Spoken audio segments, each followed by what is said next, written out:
สวัสดีครับ Channel ปอนรีวิวนะครับวันนี้เราจะมารีวิว Morris Racour Icon Automatic Chronograph เรือนนี้กันนะครับแต่ก่อนอื่นเลยเนี่ยฝากเพื่อนๆกด Subscribe Channel เราก่อนเลยนะครับจะได้ติดตามคลิปรีวิวเราได้ทุกๆวันเลยนะฮะก่อนหน้านี้นะครับเราก็เคยได้รีวิวเจ้าตัว Morris Racour Icon หน้าน้ำเงินไปเรียบร้อยแล้วนะครับก็เรือนนั้นนะฮะเพื่อนๆหลายๆคนเนี่ยก็เรียกว่าสนใจแล้วก็มีทักเข้ามาถามผมนะฮะอยากให้ผมรีวิวเรือนอื่นๆกันเยอะมากๆเลยนะครับซึ่งจริงๆแล้วเนี่ยจากที่ผมได้ทำคลิปรีวิวเจ้าตัวรุ่นต่างๆของตัว Morris Racour ไปแล้วนะฮะมันก็มีตัวเลือกหลายตัวมากๆเลยนะครับสำหรับคนที่อยากจะได้ตัวไอคอนนะแต่ว่าไม่ได้อยากจะได้หน้าเรียบนะครับมันก็จะมีทั้งตัว GMT นะฮะเอาไว้ดูเวลาหลายไทม์โซนนะครับมีของผู้หญิงก็มีนะฮะแล้วก็อีกเรือนหนึ่งที่ผมว่าน่าสนใจมากเนี่ยก็คือเจ้าตัวโครโนกราฟเรือนนี้นั่นเองนะครับโดยที่เอาจริงนะฮะเรือนนี้ผมก็ลังเลอยู่นานมากนะเพราะว่าตามสเปคแล้วนะครับมันเป็นนาฬิกาขนาด44มิลนะฮะซึ่ง44มิลนี่ถือว่าใหญ่มากนะถ้าเกิดเทียบกับข้อมือผมนะครับแต่พอได้ไปลองที่ช็อปนะฮะวันที่ไปลองขึ้นข้อมือปั๊บเนี่ยผมกลับค้นพบว่ามันมีอะไรบางอย่างที่มันน่าสนใจมากๆนะครับแล้วก็คนข้อมือเล็กเนี่ยใส่ได้แบบงงๆเลยนะครับซึ่งวันนี้เดี๋ยวเราจะมาพูดถึงกันนะครับแต่ก่อนอื่นเลยเนี่ยเรามาเริ่มจากหน้าปัดกันก่อนเลยนะฮะคือหน้าปัดเนี่ยเพื่อนๆก็จะเห็นเลยว่ามันเป็นสไตล์โครโนกราฟมากๆนะครับมันจะมีวงซับไดอัลเรียงอยู่ที่ด้านซ้ายนะฮะแล้วก็วงด้านซ้ายสุดตรงนี้มันจะเป็นวงที่เอาไว้ดูเวลาในหลักวินาทีนะครับอันนี้ก็คือเข็มวินาทีจริงๆของเรือนนี้นะฮะซึ่งวงเนี่ยมันจะเล็กกว่าบนล่างนิดนึงนะครับมันจะแบบต่างกันนิดนึงอ่ะซึ่งตรงนี้เวลามองผ่านๆนะครับเราอาจจะยังไม่ได้เห็นไซส์มันดูเล็กกว่ากันมากนะครับซึ่งผมชอบนะเพราะว่านาฬิกาโครโนกราฟหลายๆเรือนนะครับที่มีการย่อวงตรงนี้ให้มันเล็กลงอ่ะแล้วแบบมันเล็กเกินไปอ่ะมันจะดูไม่ค่อยสมมาตรเท่าไหร่นะฮะแต่อย่างเรือนเนี่ยผมว่ามันเป็นไซส์ที่สเกลกำลังดีเลยนะครับแบบไม่ได้ทำให้เรารู้สึกประหลาดแล้วก็มีความเล็กกว่าชาวบ้านอะไรเท่าไหร่นะฮะส่วนวงด้านบนเนี่ยก็เป็นหลักที่เอาไว้จับเวลาหรือว่าทดเวลาในหลักนาทีนะครับจับได้30นาทีเลยแล้วก็ด้านล่างเนี่ยเป็นหลักชั่วโมงในการจับเวลานะครับได้ถึง12ชั่วโมงเลยนะถือว่ายาวนานไกลมากๆนะครับแล้วก็อีกจุดเด่นหนึ่งของหน้าปัดเรือนนี้นะครับเป็นจุดที่หลายๆคนเนี่ยที่แบบรู้สึกว่าลายแบบครูเดอปารีสเนี่ยบนรุ่นออโตเมติกอ่ะมันมีหนามแหลมมันมีส่วนที่แบบมันเล่นเงามากเกินไปนะต้องบอกว่าหน้าปัดเนี้ยจะเข้ามาตอบโจทย์ได้ดีมากๆนะครับเพราะว่าตัวหน้าปัดของเรือนนี้นะฮะมันจะเป็นลายแพทเทิร์นตารางสี่เหลี่ยมนะครับแต่ว่ามันก็จะไม่ได้สี่เหลี่ยมเป๊ะๆนะมันจะออกแนวเป็นแบบสี่เหลี่ยมผืนผ้าเหมือนกับเป็นก้อนอิฐบล็อกอ่ะมาเรียงต่อๆกันนะครับแล้วก็จะมีเส้นหลักๆเนี่ยนำสายตานะเป็นเส้นแนวนอนนะฮะคือเส้นแนวนอนเนี่ยเราจะเห็นว่ามันลึกกว่าชาวบ้านนะมองบางมุมเนี่ยเราอาจจะเห็นเป็นเส้นแนวนอนเป็นหลักเลยด้วยซ้ำนะครับส่วนเส้นแนวตั้งเนี่ยที่แบบมันค่อยๆกันนะฮะก็ต้องหมุนเจอแสงหามุมที่แบบมันตกกระทบกันจริงๆเท่านั้นนะมันถึงจะเห็นเป็นกริดสี่เหลี่ยมนะครับซึ่งในการใช้งานปกตินะฮะพวกกริดพวกช่องพวกนี้มันจะแบบเล่นแสงแตกต่างกันไปตามมุมที่เราเห็นเลยนะครับอันนี้ผมว่าทำได้ดีนะมันไม่ใช่ดีไซน์ที่เอาหน้าปัดเนี่ยมาตีเป็นสี่เหลี่ยมโดยตรงนะครับอันนี้มันแบบมีเลเยอร์มีความซับซ้อนอยู่ด้วยนะครับส่วนดีเทลของซับไดอัลเนี่ยก็จะมีการเล่นลวดลายเป็นริ้วๆวงกลมมาด้วยนะครับมองไกลๆเนี่ยมองไม่เห็นเท่าไหร่นะแต่โดยดีเทลเนี่ยถือว่าเนียนตาใช้ได้เลยนะฮะแล้วก็สีสันภาพรวมของหน้าปัดเนี่ยก็เป็นสีแบบขาวๆนะครับติดโทนแบบซอฟๆหน่อยนะโทนเนี่ยเข้ากับสีน้ำเงินของหน้าปัดได้ดีมากเลยนะครับแล้วก็ chapter ring ด้านนอกเนี่ยที่เป็นขีดมาร์กเกอร์ก็เป็นสีน้ำเงินมาด้วยนะซึ่งตรงนี้ผมว่าดีมากเลยเพราะว่ามันทำให้นาฬิกาเนี่ยมันดูแบบไม่รกเกินไปอ่ะเพราะว่าเขาขยับเอาพวกขีดอะไรอย่างเงี้ยไปซ่อนอยู่ในโซน chapter ring ที่มันเป็นสีเข้มหมดเลยนะครับหน้าปัดถ้ามองไกลๆเนี่ยก็จะดูเนียนมากนะไม่ค่อยมีขีดมาร์กเกอร์อะไรมากวนตาเลยถือว่าใช้ได้นะฮะส่วนฟังก์ชันการทำงานของเรือนนี้นะครับตรงปุ่มโครโนกราฟเนี่ยถ้าเกิดจะใช้งานนะต้องหมุนออกมาก่อนนะครับหมุนออกมาเสร็จปั๊บเนี่ยทั้ง2อันเลยนะฮะบนล่างเลยนะก็จะเริ่มใช้ฟังก์ชันโครโนกราฟได้แล้วนะครับกดด้านบนทีนึงเนี่ยมันก็จะเริ่มจับเวลาเข็มเนี่ยก็จะกระดิกไปแบบนี้นะฮะอันนี้เป็นการจับเวลาในหลักวินาทีนะครับและพอที่เข็มเนี่ยมันเดินไปเรื่อยๆนะฮะพวกไดอัลที่เป็นนาทีกับชั่วโมงเนี่ยมันก็จะเดินตามจำนวนรอบนะครับที่เราจับเวลาไว้พอจะหยุดการทำงานนะฮะก็กดตรงนี้1ทีนะครับแล้วก็กดด้านล่างเพื่อรีเซ็ตเข็มก็จะวิ่งกลับไปเป็นการฟลายแบ็กแบบนี้เลยนะฮะก็หล่อๆเท่ๆเลยซึ่งแน่นอนโครโนกราฟเนี่ยหลายๆคนก็ไม่ได้ใช้งานอยู่แล้วนะครับดังนั้นเนี่ยการที่แบบมันมีระบบการหมุนมาแบบนี้มันก็ไม่ได้มีปัญหาอะไรนะฮะเพราะว่ามันก็เป็นการเพิ่มสเปคการกันน้ำของเรือนนี้ด้วยนะครับคือเรือนนี้มันสามารถกันน้ำได้200เมตรนะฮะซึ่งก็ถือว่าเยอะในระดับนาฬิกาดำน้ำได้เลยนะส่วนหนึ่งเนี่ยก็เพราะว่าการที่เขาให้สกรูดาวคราวสกรูดาวบัตทอนแบบพวกนี้มาทั้งหมดนะครับอย่างตัวแม่มะยมเนี่ยเวลาจะใช้งานก็ต้องหมุนออกมาแบบนี้นะครับซึ่งก็ทำให้ป้องกันน้ำเข้าได้เป็นอย่างดีเลยนะฮะพอหมุนออกมาจนสุดเสร็จปั๊บเนี่ยสามารถหมุนย้อนเพื่อขึ้นรันด้วยมือได้นะครับ การขึ้นลานเนี่ยจะรู้สึกแบบหนืดๆหน่อยนะฮะแล้วก็ได้ยินเสียงแบบแกลกๆแบบถี่ๆเล็กๆนะครับเป็นฟีลลิ่งแบบซอฟต์ๆสไตล์นาฬิกาสวิสอะนะครับถือว่าโอเคมากเลยนะแล้วก็การตั้งวันที่แล้วก็วันเนี่ยอันนี้มีความแปลกประหลาดนิดนึงนะฮะตรงที่ถ้าเกิดเราดึงออกมาขยักหนึ่งปั๊บเนี่ยซึ่งปกติแล้วเนี่ยการตั้งวันนะฮะวันเนี่ยมันจะเป็นแบบวันจันทร์อังคารพุธพฤหัสศุกร์ใช่ไหมครับจะเดินไปข้างหน้าเรื่อยๆแต่อันเนี้ยพอเราหมุนลงที่ตำแหน่งแรกนะครับที่เราดึงออกมานะมันจะเป็นการถอยหลังนะฮะอย่างเงี้ยศุกร์พฤหัสพุธอังคารจันทร์นะครับซึ่งอันเนี้ยหลายๆคนอาจจะไม่ชินอย่างแรงเลยนะฮะตอนที่ผมตั้งเวลาเรือนนี้ใหม่ๆนะผมแบบค่อนข้างจะงงเหมือนกันนะเพราะปกติก็ไม่ค่อยได้นับวันถอยหลังนะครับแต่อันนี้ก็มันจะมาเป็นแบบนี้นะฮะแต่ส่วนวันที่เนี่ยก็เดินไปข้างหน้าแบบปกตินะครับไม่ได้แบบเหมือนวันนะฮะที่มีการย้อนหลังนะอันนี้ก็ประมาณนี้นะครับดึงมาทีนึงก็เป็นการหมุนตั้งเวลานะครับใช้งานเสร็จก็หมุนกลับเข้าไปส่วนเครื่องของเรือนี้เนี่ยสามารถสำรองพลังงานได้ประมาณ48ชั่วโมงนะครับซึ่งถือว่าก็อาจจะน้อยไปนิดนึงนะครับเพราะว่านาฬิกาสวิสที่ราคาประมาณแสนเนี่ยหลายๆเรือนก็จะไปแบบ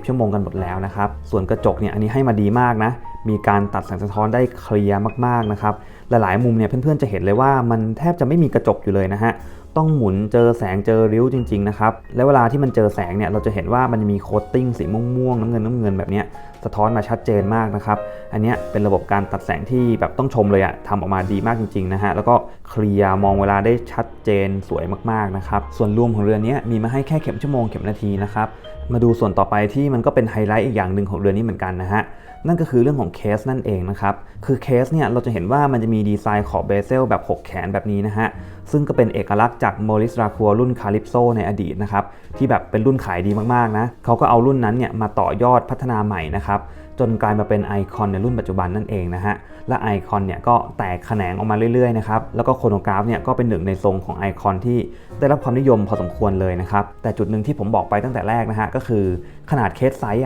44มิลแล้วมากับ Integrate Bracelet ด้วยนะครับถือว่าเป็นอะไรที่ปกติแล้วจะใส่ได้ยากมากนะครับซึ่งเดี๋ยวผมลองวัดไซส์ให้ดูก่อนนะฮะขนาดตัวเรือนเนี่ยก็มาตามสเปคเลยนะฮะ44เป๊ะเลยแล้วก็มีความหนาประมาณหนึ่งเหมือนกันนะครับ14.7 มิลนะฮะแต่ที่มันน่าสนใจคือลักทูลักเนี่ยมันออกมาประมาณ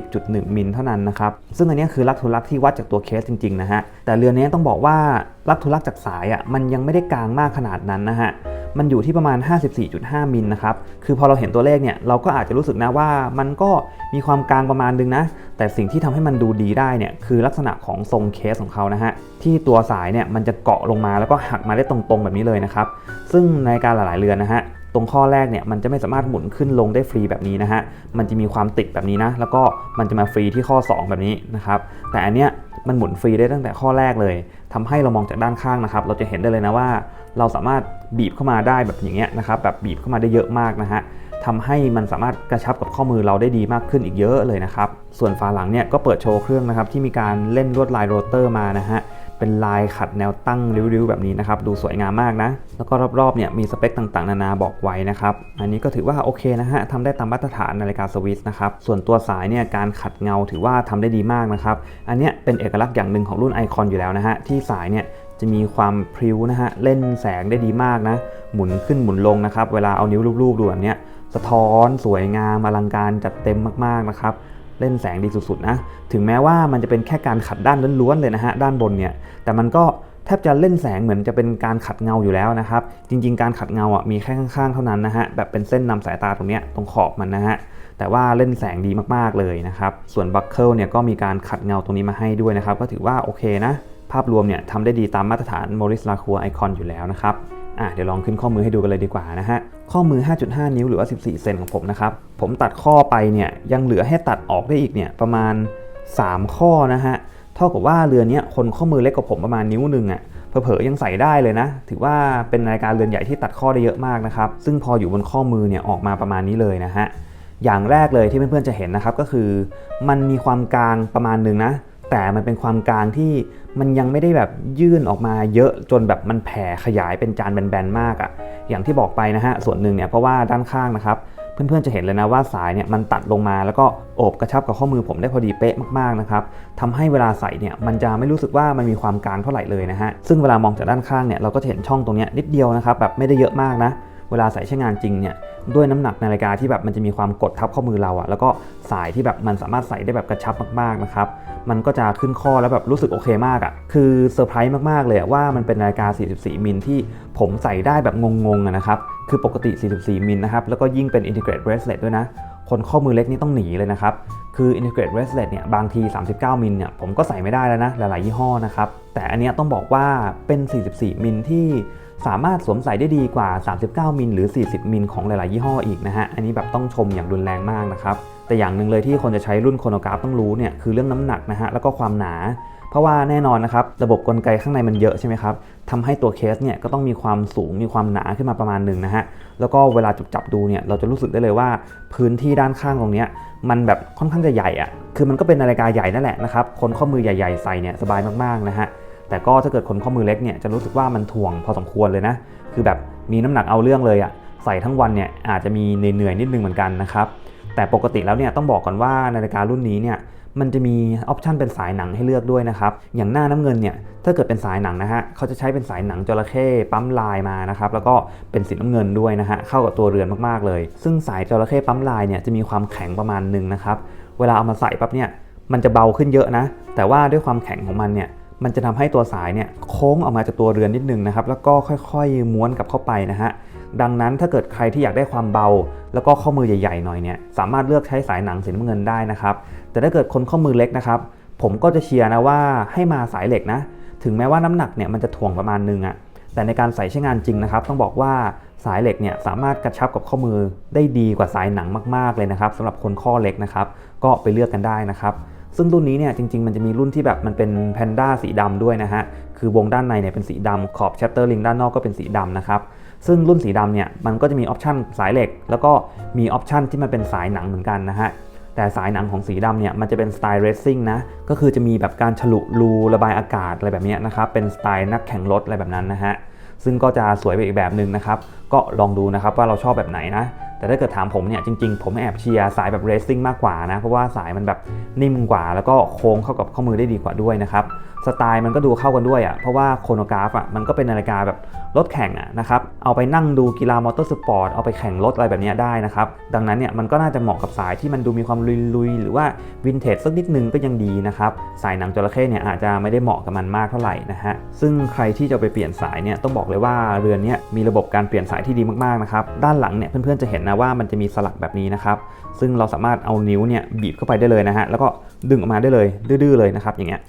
ง่ายๆเลยนะเดี๋ยวผมทำให้ดูอีกทีหนึ่งข้างนี้นะฮะจะได้เห็นชัดๆนะเอานิ้วเกี่ยวเข้าไปนะครับแล้วก็บีบนิดนึงแล้วก็ดึงออกมาได้ตรงๆเลยนะครับซึ่งพอเราเอาสายใหม่เนี่ยมาเปลี่ยนนะฮะเราก็แค่หยิบสายมานะแล้วก็ไม่ต้องบีบอะไรนะครับมันจะมีสล็อตเนี่ยให้จิ้มลงไปนะฮะจะเห็นว่ามันจะมีช่องแบบนี้เลยนะเราก็เล็งให้ตรงช่องนะฮะแล้วก็ดันมันลงไปตรงๆแบบนี้เลยปุ๊บ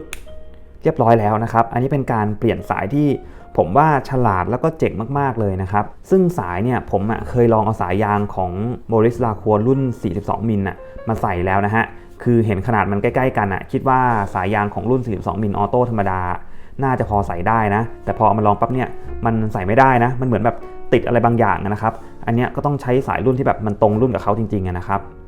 โดยรวมแล้วก็ถือว่าเป็นนาฬิกาอีกเรือนหนึ่งที่สำหรับคนข้อมือใหญ่นะฮะใส่ได้สบายใจแฮปปี้สวยงามมากๆแน่นอนนะครับส่วนคนข้อมือเล็กก็ใส่ได้สบายนะฮะแต่ก็ควรจะเป็นสายเหล็กนะครับซึ่งอาจจะต้องปรับตัวกับน้ำหนักที่มันแบบถ่วงๆหน่อยนิดนึงนะครับแต่ถ้าเกิดพูดถึงเรื่องการสวมใส่ความกระชับกับข้อมือเนี่ยถือว่าทำได้ดีกว่าที่คิดมากๆเลยนะครับน่าจะเป็นหนึ่งใน Integrate Bracelet ขนาด44มิลเนี่ยที่ใส่สบายที่สุดเรือนหนึ่งของโลกแล้วอันนี้ผมกล้าพูดได้เลยนะครับใส่สบายมากจริงๆนะฮะส่วนราคาของเรือนนี้เนี่ยจากป้ายนะอยู่ที่